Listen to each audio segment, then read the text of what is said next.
Good day po sa inyong lahat. Siyempre, nandito na naman po tayo sa Anything Goes dito po sa Abante News Online. Alam niyo po, nandito ako sa LA Downtown Medical Center. Yan. Alam niyo po kung bakit. Itong mga nasa likod ko, iba't ibang klaseng treatment po. Yan. Dahil ang dadalawin po natin ay isa pong kababayan natin, successful. May clinic po siya dito. Dati po siyang gynecologist, pero nagdi-general practice po siya. At ngayon ay tungkol sa mga pampabeauty, pampapayat. May balak yata siyang papayatin ako, ha? Kaya inimbitahan niya ako dito. Pero eto po, actually, ipinakilala po siya sa akin ng LA beauty guru na si Pinay dahil sabi niya nga, eto June ang kailangan ma-interview para sa Anything Goes ng Abante News Online dahil very successful. Napaka-successful ng Pilipina na to. Yan. At sa building nga pong to, 7 ang kanyang rooms. Ang laki-laki dito sa 7th floor. So eto po, imita po natin ang very successful na si Miss Loraine Diego.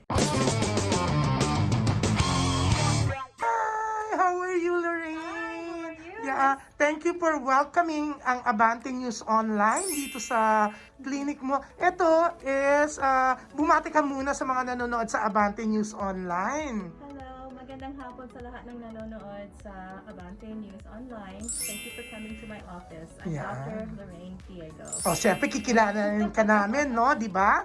Pero ito ang reception area mo. Ang bongga. Ito yung mga nag-explain. Pero dati kang gynecologist, di ba? Yes, Oo. I'm board and trained sa OB/GYN. Okay, pero I heard 10 years ago tumigil ka sa pagpapaanak. Because of family obligations. Oo. At after that, ginawa mo na itong parang beauty clinic na tinatawag, di ba? Dahil ito ay pang mga pampaganda, pampapayat, kung ano-ano. I-explain mo yan sa amin. Pero this one is your reception area. Correct. Yan. So, eto, may receptionist ka. Oo. Tapos, I heard 7 rooms ka raw dito sa LA Downtown Medical Center. Correct. At ang laki, ha? Oo. So, eto, isa pa to. Isa lang to. So, ayan, ilibot mo muna kami bago ka makipagkwentuhan sa amin ng success story mo dito sa Los Angeles. Halika na.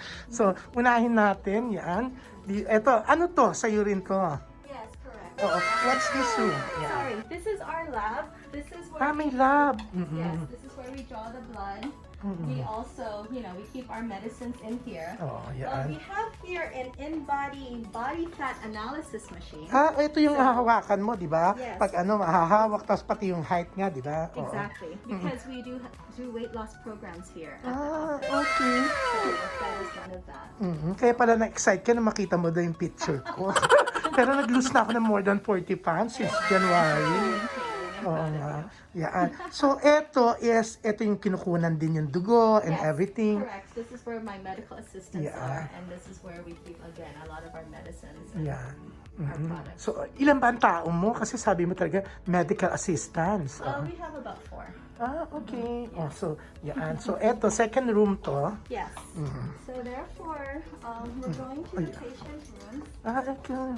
So, this is, of course, I still practice office gynecology. Okay. I still do pap smears, abnormal pap smears, irregular bleeding. So I still see gynecology. I just don't deliver babies anymore. Yeah, okay. So yung mga buntis, pwede pa dumalo sa'yo. Well, no more buntis. Anything except buntis. Okay. So, yung mga pap smears, irregular bleeding, yung mga ganyan. Siyempre yung mga girls to. Yes, linawin girls natin. Okay. Yes.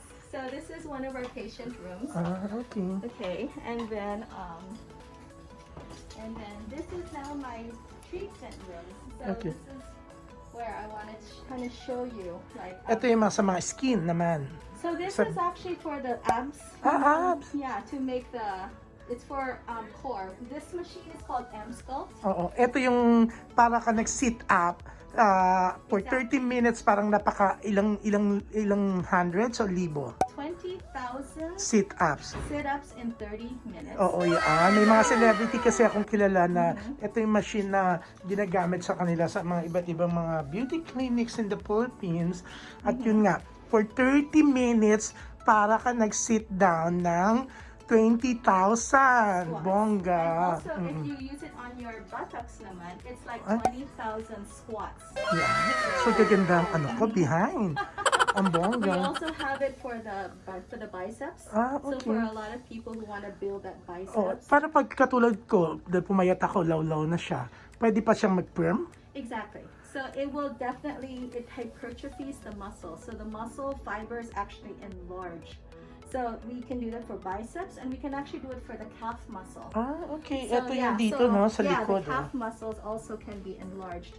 Because, you know, a lot of men don't like to have chicken legs. So they want to develop the calf muscle and define it. So again, it's for abs, definition, and for hypertrophy of the muscle. O yan nga, di ba? Pati pala dito yung sa di ba? Yes, Bongga. calves. Para wag ka maging chicken legs. Kasi may mga iba ganyang problema. Yung iba malalaki ang legs, pero yung iba naman, ang papayat. Kaya nga chicken legs, Yes, di ba? or they go to the gym and they develop their whole upper body and they kind of neglect their lower body. Okay. So ano naman to? Ito. This is now called the M-Seller chair. It's also made by the same company. So you sit down on the chair and again, using magnetic pulses, it makes you have it makes your pelvic muscles contract. So it's a 11,000 Kegel exercises in a 28-minute period. So it's for people who want to treat any type of urinary incontinence. You basically just sit down here for 30 minutes and for 6 sessions, and it treats all male and female urinary incontinence. And then recently, we got FDA approved for increased sexual satisfaction in male and female patients. Ang bongga. Diba? Pero eto, baka para makilala ka naman ng mga natin, tanggalin mo muna sandali yung pakita lang natin. Ay, yan, si Monet Lu, kasama namin yan. Okay, yan. Medyo tagalugin mo daw kasi hindi masyado naintindihan ni Monet. Pero hindi ko rin maintindihan talaga. Yan. So yan, di ba? Ang beauty, di ba? Pwede na natin ibalik. Baka sabihin hindi tayo nagpamas eh. Yan. Pinakita lang natin ang beauty mo. So lilipat naman tayo sa ibang room. Okay, let's do that. Ito yung simpleng office mo. Pero parang dalawa to, no? Yes, I just needed more room in this space. Tapos merong isa dito. So ito, ito pa yung mga machine mo. Saan yung mga ibang machine? Okay, the last thing we have is over here. This Ito. is now my sculpture machine. This one is the one na nagtatanggal talaga ng taba.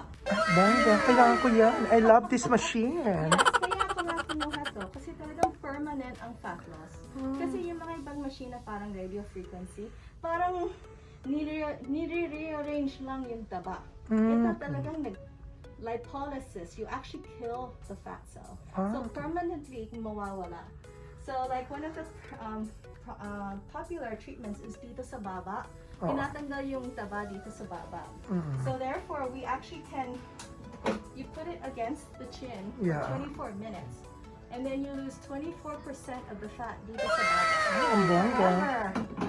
May forever. Talaga may forever, sa machine na yan. Buti pa yan. Okay, pero ang cute ng opisina, clinic, ano ba to? Treatment room. Yeah, this is our So, treatment room. what's this one naman? Ito naman, this is our Dermafrac microneedling machine. So ito yung para sa yung mga skin imperfections. So pwedeng acne scar, pwedeng mga freckles, mga melasma.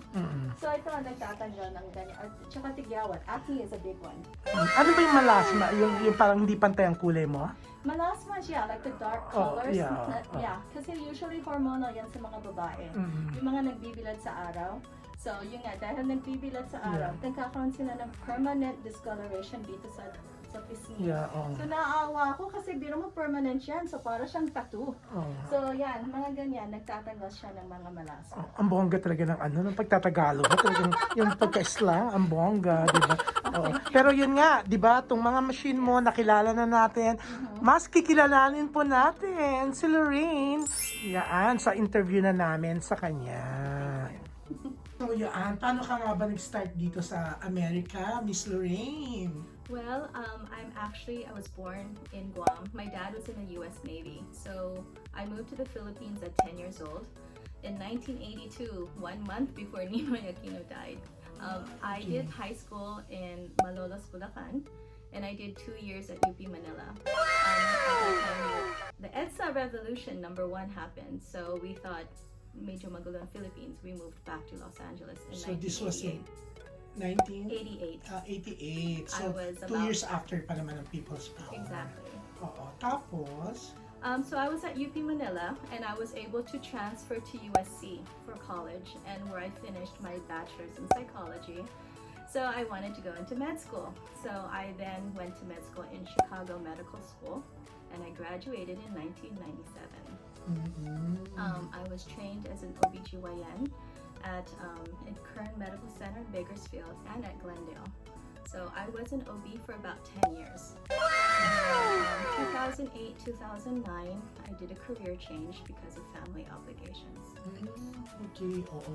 Pero dahil lumaki ka nga rin sa Pilipinas, ilang taong ka nag-stay doon, kaya ka marunong mag-Tagalog. Correct. Kasi before ako nag-move dyan, hindi ako marunong talaga mag-Tagalog. Talaga? Yeah, so dyan ako natuto.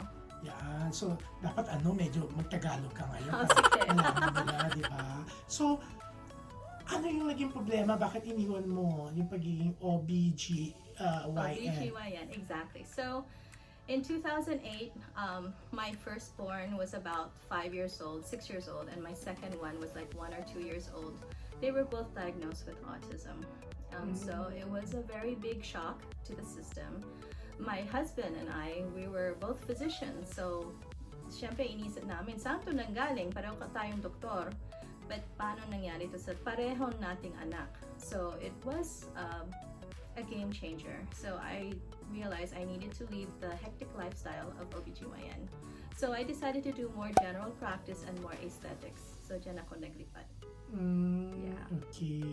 And how's your yung dalawang kids mo? Well, awa ng Diyos, physically they're fine. They don't have any physical conditions. It's more the psychological. They have, some, they're nonverbal. So even though they're 17 years old and 14 years old now, hanggang ngayon, di pa rin sila nagsasalita, which is fine. But they do communicate with sign language and with the use of their iPads. And they're in school. They're in special day schools, and that's what's great about Los Angeles and the United States is that there is special schools for these special conditions. And how are you and your husband naman? Well, unfortunately, it did take a toll on our marriage. So we are divorced, but we're actually very friendly. So okay kayo? Okay. For the kids? Yes, exactly. And we actually still work together as doctors. So Okay. yeah, we're civil naman. So nagki-clinic din siya dito? More pag may mga pasyente ako sa mga ospital. So tumutulong siya sa mga care nila. Paano naman nag-start tong parang beauty clinic mo? Ano ba talaga ang tawag dito? Wellness? Beauty clinic? Well, ano it's still Dr. Loraine Diego's office, but the aspects that are more aesthetics, I'm calling it Infinite Wellness MD. So what happened is around 5 years ago, I noticed my patients were asking for these services. So, and my thing is, syempre, as I was entering my 40s, I'm more into, syempre, anti-aging and all of these beauty procedures that are not invasive, no surgeries, syempre, walang plastic surgeon. So that's how I got into a lot of these like procedures. Kasi hinihingi naman ng mga pasyente ko. So kaysa sa kung saan-saan sila pumupunta, I've done the research. I know what machines I trust. So that's why I decided to offer it myself naman to my patients. Kasi the demand naman was there, and they were asking. They were asking for weight loss. They were asking for wrinkles. I don't do Botox, but again, as I said, I do other procedures. They're asking, for body shaping. So they were asking for skincare products. So So you do skincare, like? Yes. But you don't do facial? I don't do facials now, and I don't do Botox or fillers, but I do. Kasi alam ko maraming magaling naman dyan, so I do other things. Yeah. So, ang mga kliyente mo, mostly Pilipino rin? Or maraming mga puti, iba-ibang lahi? Just in general, because when I was delivering babies, I had a lot of Asian patients and a lot of Filipinos. So naturally, the Asian population does gravitate towards me.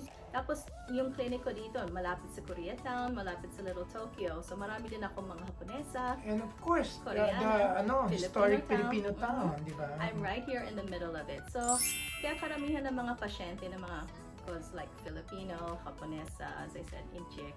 Asians. Yes. And because they also refer their friends and they refer their neighbors. So, pero ngayon, malapit din ang office ko dito sa East LA. So, mga Hispanic, mga Mexicana. So, sila rin. Okay, you mentioned the COVID pandemic, no? Oo, naapektuhan ba ang business? Kasi sabi nila, syempre ang daming mga walang pera, walang trabaho. So, minsan uunahin ng pagkain, di ba? Ang damit nga, talaga naapektuhan yung mga retail stores, di ba? Pero ang pagpapabeauty pa, ang pagpapapayat, ganun pa rin. That did slow down. And I hate to say it, I also didn't promote it during COVID because I didn't think it was the priority ng gustong matinig ng tao. Parang magiging insensitive ka naman, exactly. di ba? So talagang I scaled back mga advertising ko dyan, ang mga, syempre yung mga marketing ko dyan. Naging busy naman ako sa mga nursing home patients ko. So that's another aspect of my business is that... So you have a nursing home also? Hindi ko may-ari. Ako yung nag-aalaga ng maraming nursing home patients. So, syempre sila yung talagang naapektuhan. So, I have a lot of admissions hanggang ngayon dito sa hospital. So, that has been my focus at that time. So, meaning of admissions na sinasabi mo, nagka-COVID sila? Yes. So, usually they'll have pneumonia, shortness of breath, fevers, coughing. May mga Pilipino? Yes, I do. Pero karamihan ng mga ibang, my nursing home patients, there's not a lot of Filipinos because syempre inaalagaan sila ng mga families nila. So, a lot of times Filipinos are not placed in nursing homes. So, they make up a smaller percentage of my patients. Mostly Hispanic, mga African Americans. Yeah, pero pag sinabi mong nagkaroon ng COVID, may Pilipino ka rin kilala? Of course. And unfortunately, I did have a recent death on an elderly Filipina patient, which was heartbreaking. She was actually, I was planning to discharge her soon. She was doing fine. She was getting bored. Palagi niyang tinatanong sa akin, doktora, pauwiin mo na ako. Wala naman akong ginagawa. Okay naman ang feeling ko. And literally overnight, her situation changed. Her oxygenation, her breathing. So she went to the ICU and then she passed away. I asked my ex-husband, sabi ko, oh my God, I can't believe, she died. Sabi niya, ganon talagang COVID, ganon kabilis minsan ang change. When you think you beat it, it literally can change overnight. So that's what's so sad about COVID is the unpredictability. With these recent events, because nga ng COVID-19 pandemic, no, you easily get depressed pag yung pasyente mo biglang namatay nga, di ba? Lalo na Pilipino pa yun. It is depressing. Actually, in the beginning of the COVID, I actually almost like I refused to believe na talagang grabe itong epidemic na to. Sabi ko, flu lang yan.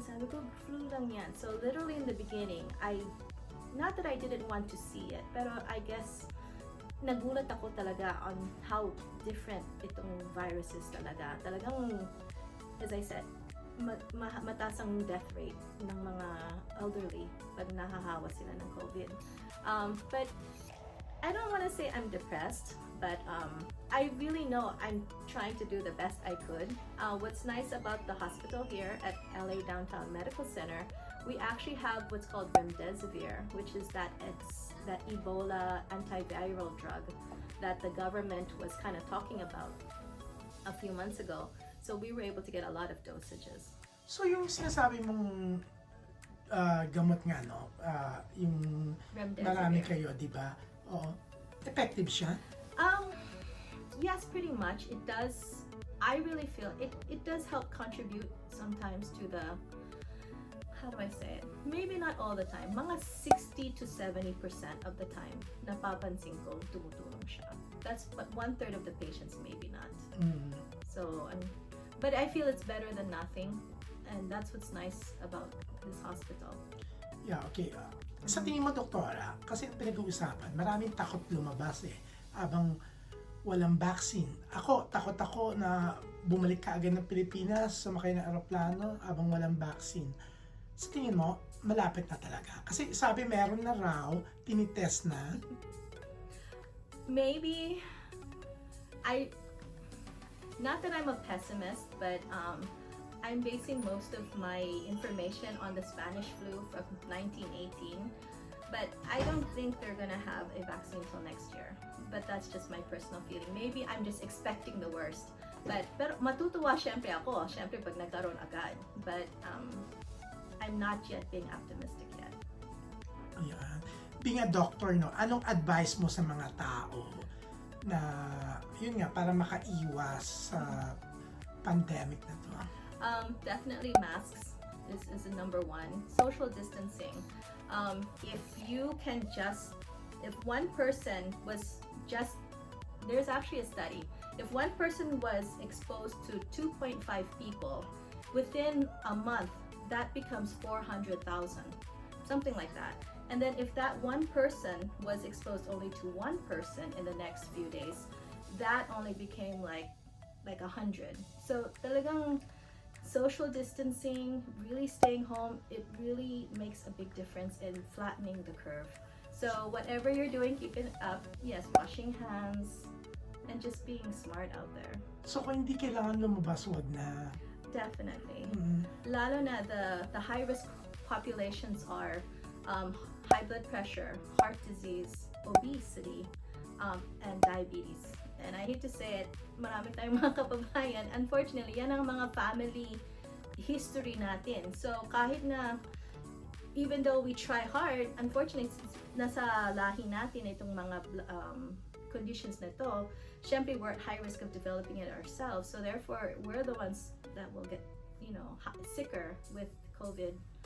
So, and lalo na yung mga weight, I know we're talking about weight loss. If you could keep your weight, like, how do I say it? If your BMI is 28 and above, your chance of getting COVID complications is 6 times more than if you were less than a body mass index of 28. Yung average BMI ng Amerika is 29. So, just really weight is a big risk factor on this COVID pandemic. So, Atel, going back naman, Doktora, dito sa clinic mo, dito sa beauty clinic mo, itong pampapayat and everything, yan. Sabi mo kasi, like this machine, okay, itong machine na to, sabi mo, yung sa chin, no, di ba, yung fats, di ba, pag ginamit to, may forever mawawala ang fats. Exactly. It is actual lipolysis is the word. So actually, yung fat cell mismong sumasabog, talagang namamatay yung fat cells mo kung saan siya nalalagay. So that's sa chin, sa abdomen, dito sa love handles, dito sa yung mga babae, we hate our underarms, itong yung maluwang and bra fat. So these talagang lipolysis siya, fat loss of the fat cells in that area forever. So unfortunately in the future, let's say you gained weight again, you will gain weight, but just not in these areas actually. So yeah, kung saan nabawasan na ang fat, you don't get more fat cells. Pero yeah, so hindi siya bumabalik. Pero eto ba, money back guaranteed to? Yeah, I would like to say, yes, that's the reason I want. So eto, kasi pag ibig sabihin, sure na sure ka na talagang mawawala yung fats, di ba? Exactly, it's lipolysis talaga. It's talagang loss of the fat cells in that area kung saan na-treat siya. So, 24% loss of fat in 24 minutes. So, as I said, pwedeng dito sa tiyan, dito sa bra fat, dito sa balakang, dito sa hita. So all of those, and dito sa underarms, yeah, all of that, lipolysis talaga. Okay. That's why I picked this machine. May mga celebrity kang ginagawa rin dito? I don't want to say celebrities. Usually it's the more common person. So, yun nga, believe it or not, yung mga environmental services, mga janitors, normal people are the ones who want to really fix their body. Kasi dito, syempre sa Amerika, talagang pag nagtatrabaho ka talaga, you can afford, you can save up, di ba? Yeah. Para magpa-beauty, di ba? So yeah, mga nurses, mga yan, doctors, but yeah, no celebrities yet. But everyone's a celebrity in my mind. Yeah, so pantay-pantay dito. Yes. Oo. So, Doktora, anong payo mo sa mga gustong magpa-beauty, gustong pumayat? Well, basically, it's really diet. Losing weight is more down to diet. All of these nice machines I have is to contour the body. Pero syempre yung number one, yung weight loss, is from the diet. Gym is number two, but I would say about 80% is diet. Ano ang sikreto ng pagiging successful mo? I think number one, kasi I have a lot of aspects to my business. I do this. I still do the GYN. I have the nursing homes. I also have the aesthetics, and then of course I still have my home life. I really believe multitasking is great. Number two, you really need good people around you to delegate to. So, sa lahat ng areas of my life, meron akong number one good assistant na talagang tumutulong ako sa mga nursing homes ko. I have a good assistant dito sa aesthetic business ko, and then in the OBGYN. So, it's really with being surrounded by good people, being able to delegate, and have a team around you, because I would not be successful by myself. Definitely a good faith in God that we will get through this. This pandemic may knock us down, but we will stand up and we will rise again.